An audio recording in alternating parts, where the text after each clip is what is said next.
I do suspect that interest rates will get down into that 5.5. We may even flirt with 5%.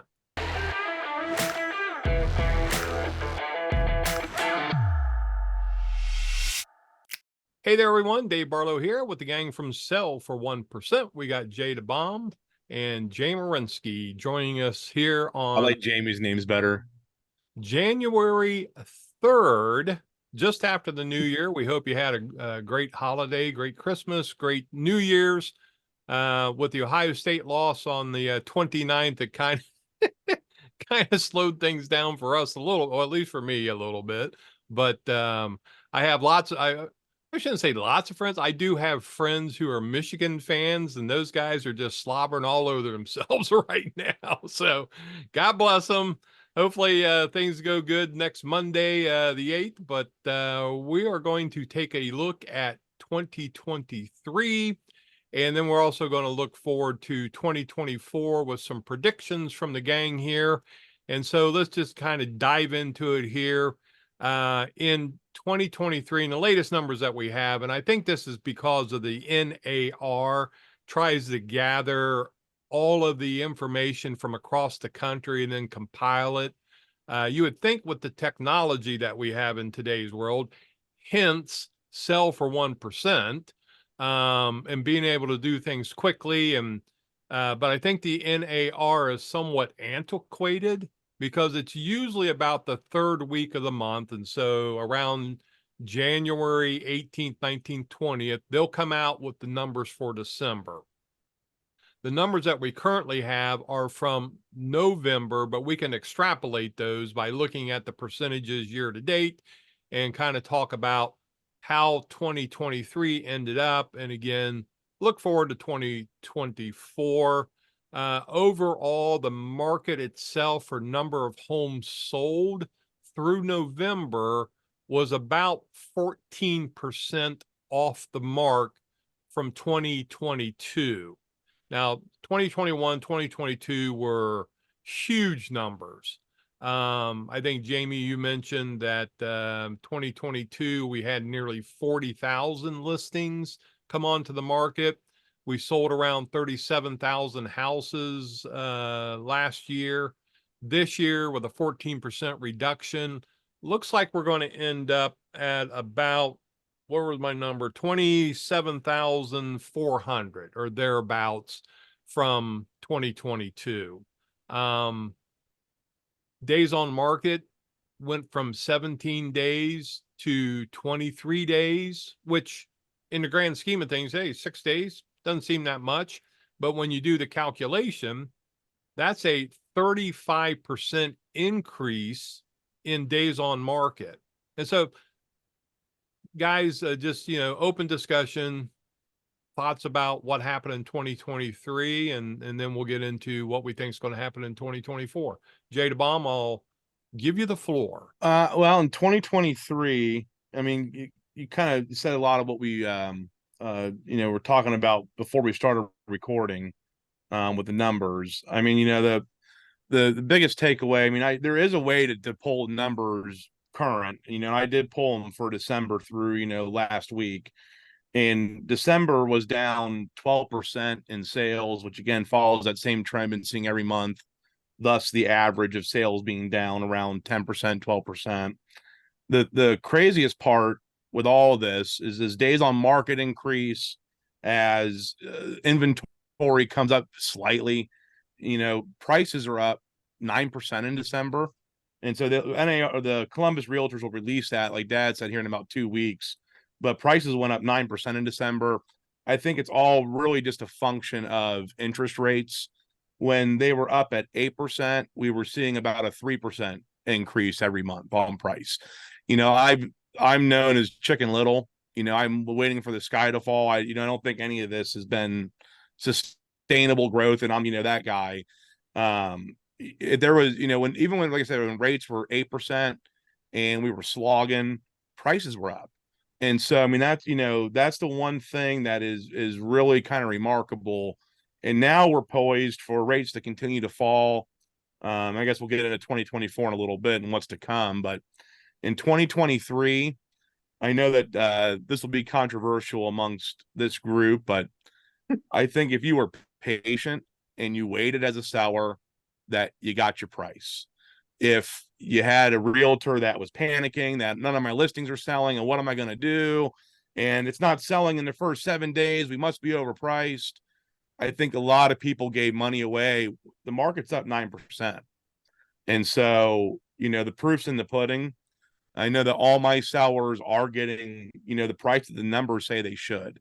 Obviously, you can get out in front of your skis on price. You can't just ask $1 million, in a neighborhood it's worth 350. But yeah, it's an interesting market. There was a lot more strategy this year that I used than ever before, really. I sold more homes this year as a result of an open house than I've ever done in my career.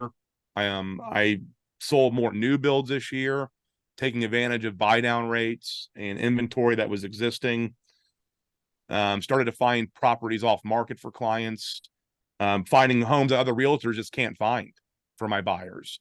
So I mean, 2023, another year of evolving our craft, of inventing new approaches and strategies, and just really, I think really did a great job making money for our sellers, and then also on the buy side, I don't think anybody got ripped off this year. We were able to take advantage of the agents who were panicking and the sellers who were panicking. So Jay all in Marinsky. all, it was a good year. Jay Marinsky, your thoughts? A lot of information coming down the pipeline Yeah. there, but your Well, with thoughts on the buyer side? all my high-powered education and Ohio State college degree, I still think I'm a bit left on the IQ curve. So I like to use gestures, and I do think that interest rates went up, and we saw days on market go up, and number of listings come down. So I think here you're seeing all of that. Days on market is increasing because interest rates are higher. There's listings that are sitting longer and not selling as quickly.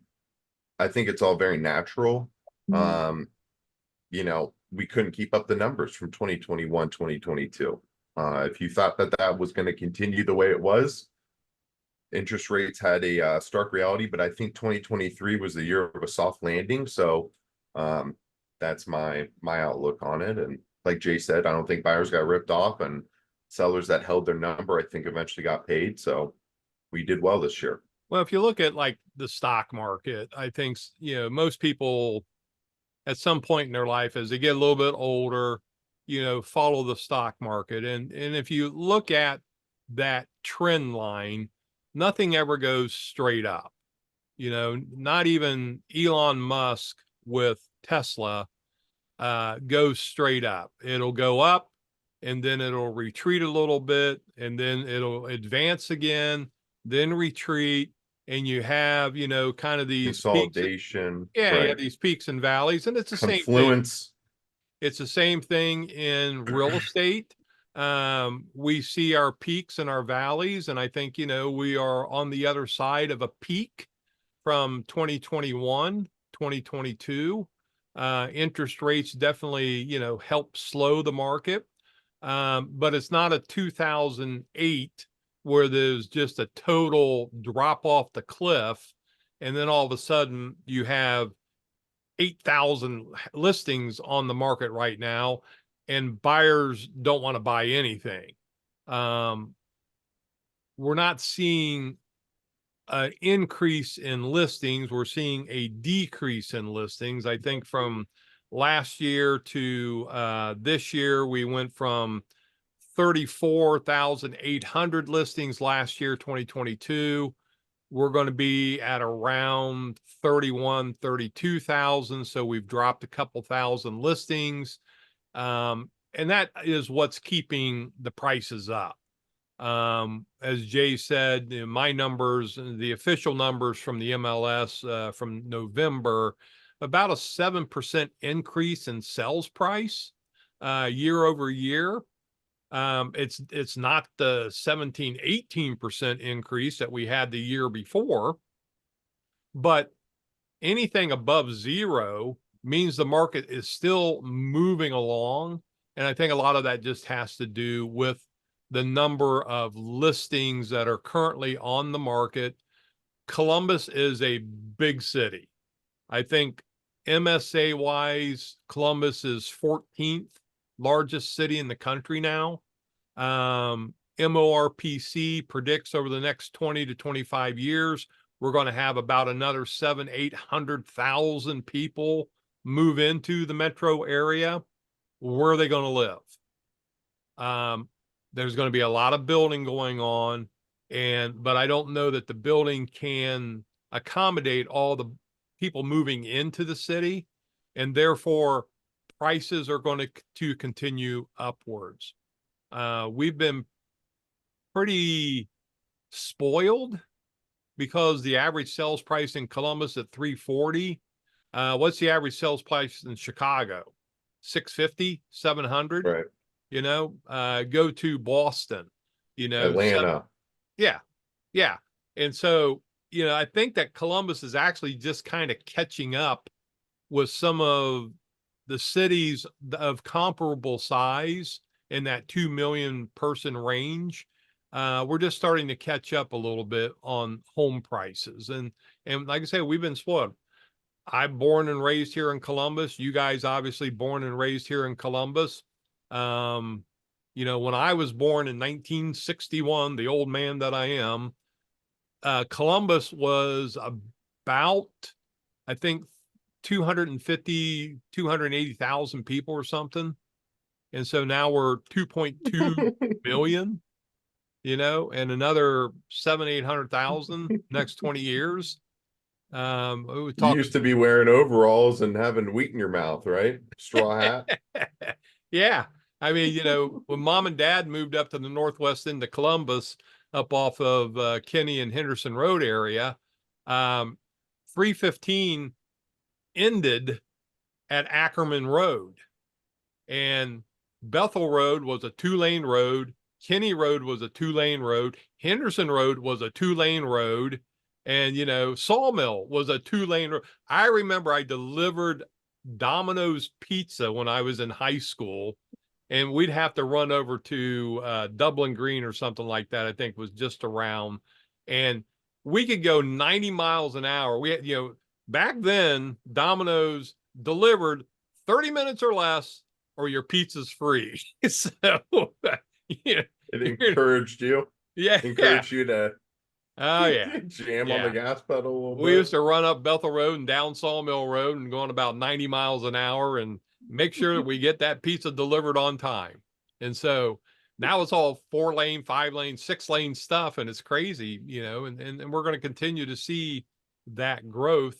And it's going to put pressure on, I think, on prices, unless we just see interest rates like in the early 80s go back to 18%, which, you know, there's some realtors here in town. I know a couple of them that were doing real estate back in the 80s, and, you know, 18% was the going rate. I think See mom and interest rates dad, come down to 17%. Holy crap, let's buy. yeah. Oh, there was all kinds of creative financing going on, you know. You were buying, you know, well, they were kind of like today, Creative buying rates, financing. We'll call it creative financing and yeah, move on.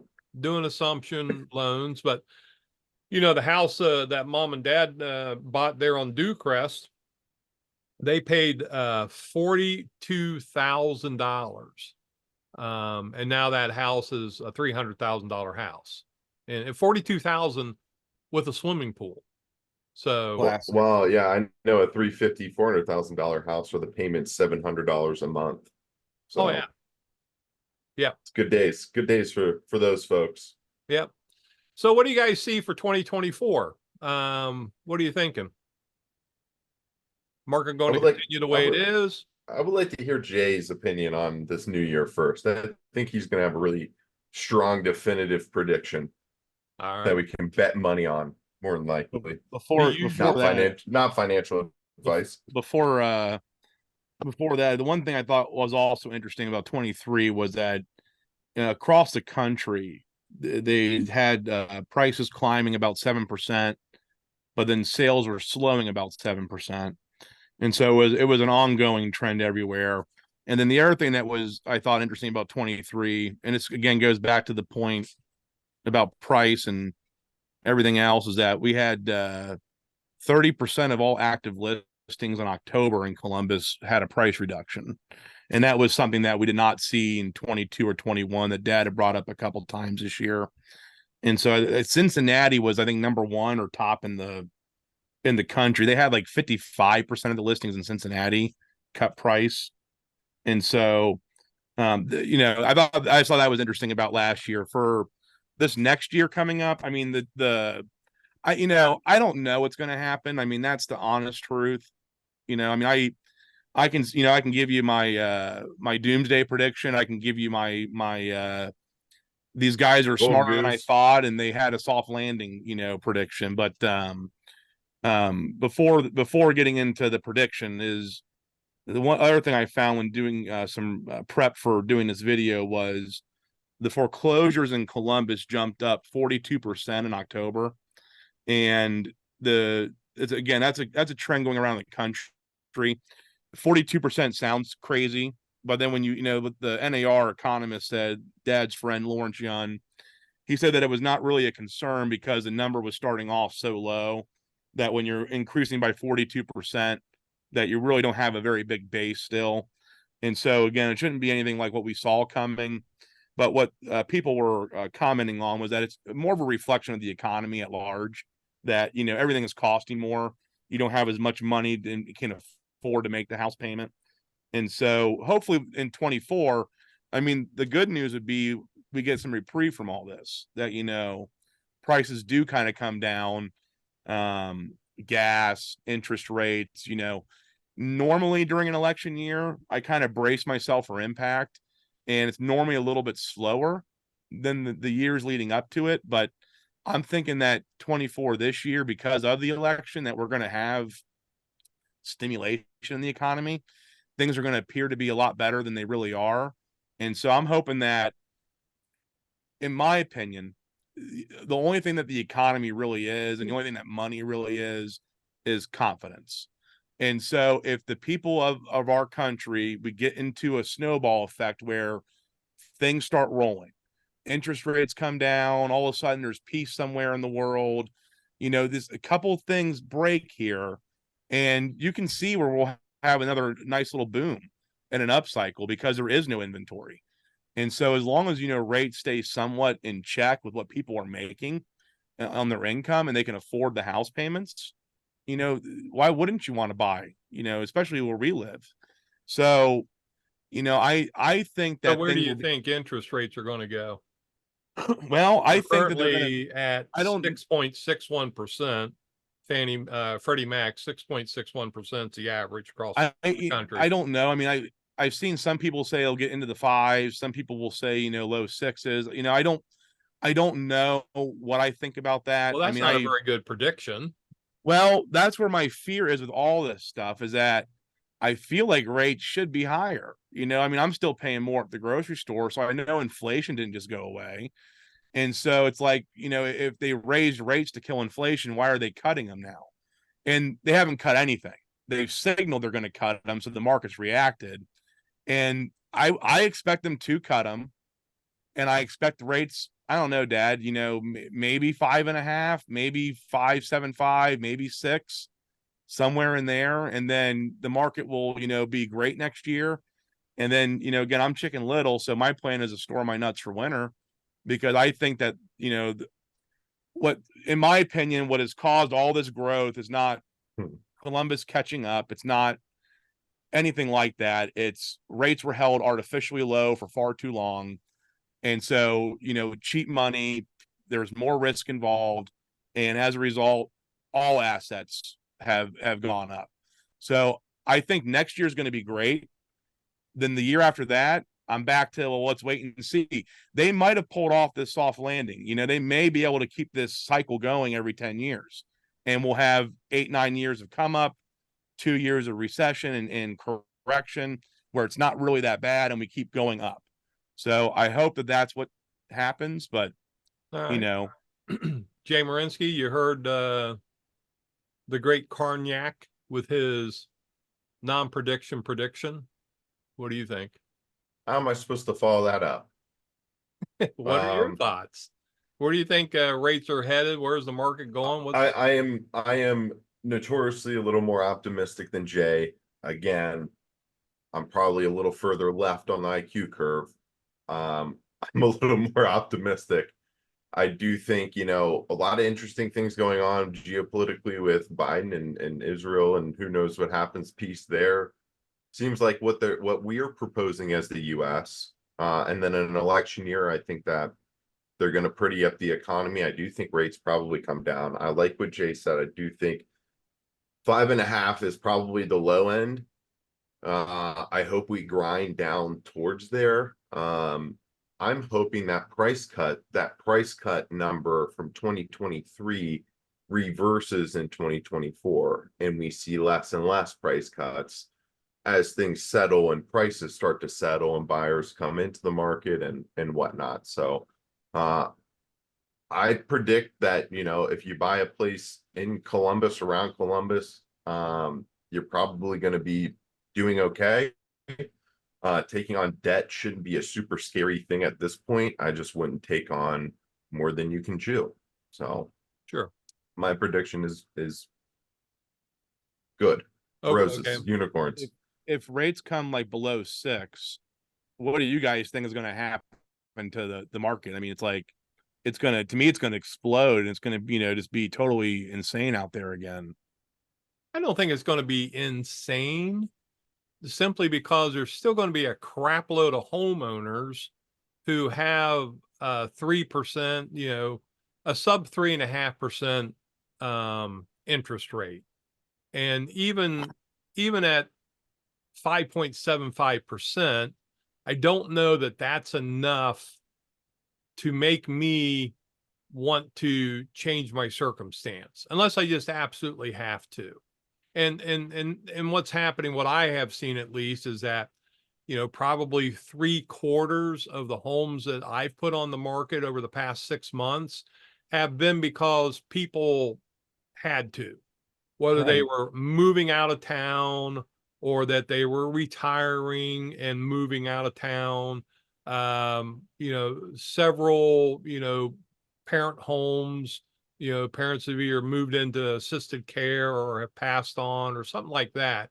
I didn't have a lot of sellers selling because they wanted to, buy something bigger.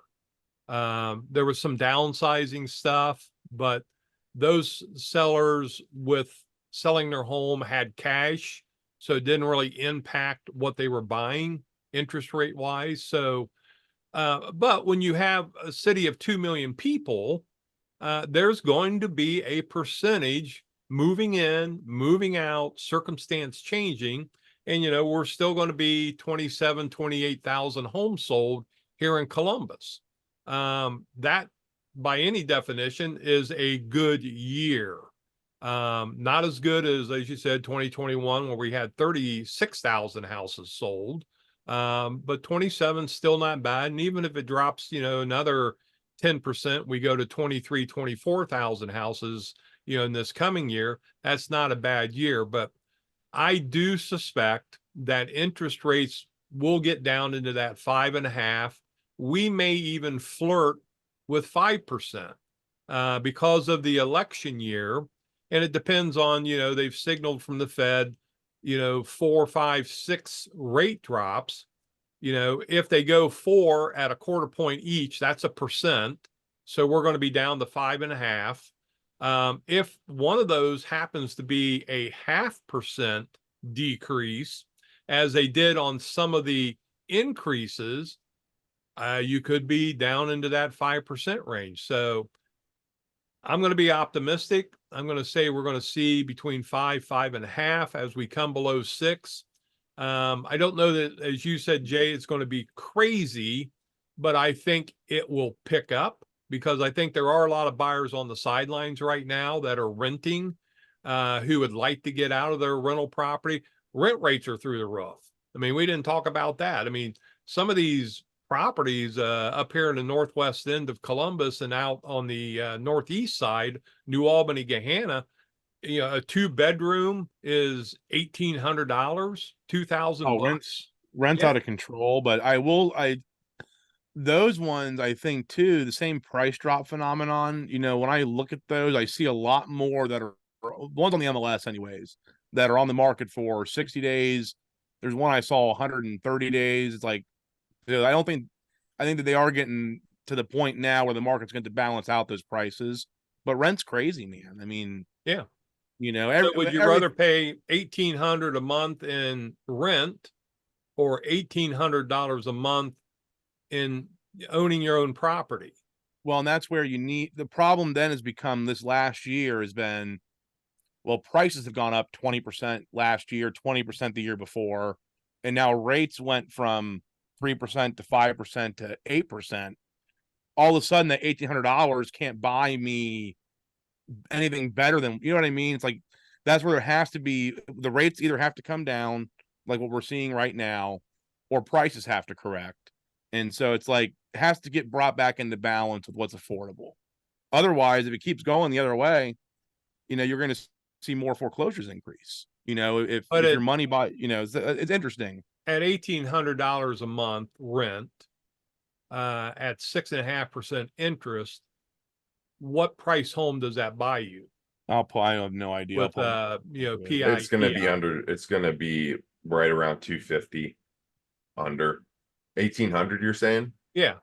Yeah, I mean, that's gonna be right around 250 at 7%. That, I mean, I would think that you're I'm going to be pretty closer sure. to 300, 325 thereabouts.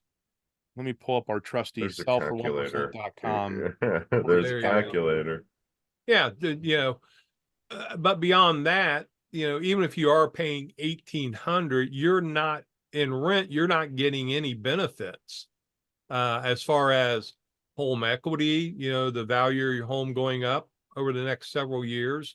You don't get the tax write-offs for interest and property taxes that you do when you own a home. So there's a number of things, you know, that happen as a result of being a home owner versus being a renter. And, you know, I know that circumstances change. A lot of people are renters because they have to be renters. You know, they're either freshly out of college or they're a couple years in and they just don't have the income Working on yet. credit, Yeah. whatever, right? Yeah. There's a number of things that cause the rental market to be a vibrant market in any city. But at some point, you say, holy cow, I can get the benefit of this. And even if you know, buy a home today and you pay 6.5%, the cool thing is that if rates go to 5.5 or 5.25 in the next 6-8 months, you can refinance and get a lower rate, which will lower your house payment, your monthly payment. So, Jay, what were you able to find that number? Yeah, at 8%. No, 6.5%. Okay, at 8%, it would be for the $1,800 monthly payment with taxes, insurance, everything, 175.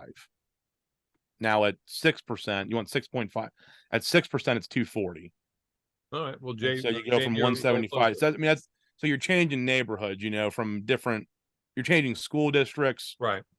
and that you Like know, I and said, that's I know that 1,800, 2,000 mortgage range because I deal with a lot of buyers that, well, what does $2,000 get me? And it's like, well, we can look, but probably around 250. So, but it's coming. yeah. I think it's getting better. So, But even so, I mean, I've had a This is, lot you know of, what, and this is with PMI too, Dad. Just so you know, I did an FHA, so just okay. ahead. So But I Jamie's mean, it's like a right. number. $200 extra a month. You know, the $100 interesting thing is, and I've had lots of clients over the years that have bought the 250 house and they live there for a couple, 3 years. They sell it for 300 and then they go buy the 325 house. And then they live there a couple years. They sell it for 375 Right. and they go buy the 425. They're just building equity, you know, in the home. Maybe it's not the McMansion that you want, but there's a process where you can build equity and you can call it your own. And at the end of the day, it's your money. You know, if you're in that house 10, 12, 15 years, let's say you buy a $250,000 house, you're in there for 15 years at, 5% a year on average. You're dealing with a $400,000 property in 15 years and you've paid down the mortgage. So you have $300,000 of equity. To me, that's more important than worrying about, do I have, like I say, the McMansion, or I'm in at least the right area right now. A lot of the buyers, Right, building the equity and don't have leveraging it. kids. You don't need a school system. You just need to build a little bit of equity. And I represent a lot of landlords, and they're more than happy to take your monthly payment, apply it to their mortgage, and at the end of the day, they have the equity. So, I mean, it's up to you as a buyer, but I think that, I don't think there's really any bad time to purchase. And I hope that interest rates, and I do think they'll get down below 5.5% is what I think for 2024. Well, I want to get in before anyone comments or says, any realtor is going to say, of course, it's a good time to buy. If you would have bought in last January, last February, last March, even, at 8% interest, market went up 9% in value. Right. And you would have been able to refi back at 6.5% here last week. Right. So it's like, if you want to buy, if you don't want to buy, then don't buy. Call Jaime if you don't want to buy, and, he'll talk to you. But, it's like, it's not for everybody, but, for a lot of people, it makes a lot of sense to anchor in here in Columbus and invest in this area. So do we think number of home sales will be up next year? Because we all kind of believe interest rates will be down a little bit. So we'll see, instead of a 14% decrease, can that number turn positive next year? I would say so. Yeah. I think it can, but if if you're right about less listings coming on because they don't have life changes or whatever, then maybe that hinders it some. But if listings are coming on and rates are low, I think that they will be selling. I do. Yeah, I think, again, there may be more people. I mean, I turned 62 this year. I'm at the tail end of the baby boomer era. There's more of us, now starting to hit that retirement age and looking to move out of this wonderful weather that we have here in Columbus, Ohio. So in the next few days, we may see more listings because it's going to get cold and gloomy. So I'm out of here. I know for the first time, the first time in my 25 years of real estate, I think we've done one vacation. You guys remember we went to Florida in August. I barely remember. I was 5. Which was probably not the best to be in Disneyland on black pavement in the middle of August. But then we went over to Santa Bella, and that was pretty good. But Mom and I are going down to Florida here the middle of January for 4 days or something, just to get out of the weather a little bit and enjoy, hopefully, blue skies and sandy beaches and things like that. And so life changes, it's just like, got to do some of that stuff. Yeah, but don't worry, when you're gone, I'll be in charge. I'll take care of everything. Whatever happened to 1% Realty? The old man went to Florida and the company went away. Washed his hands of it all. Yeah, I appreciate you volunteering, but we do still have technology, so I can still do business from Florida, which may end up being something that happens anyways. If you've made it this long, thank you for watching, and we hope you got something out of the video here and our expertise and being in it day in, day out, year in, year out, knowing what's going on. So there you go. It was a long one, long form. Give them the TDLR. There you go. Interest rate down, price up, day on market down. There you go. If you have any questions, feel free to give us a call.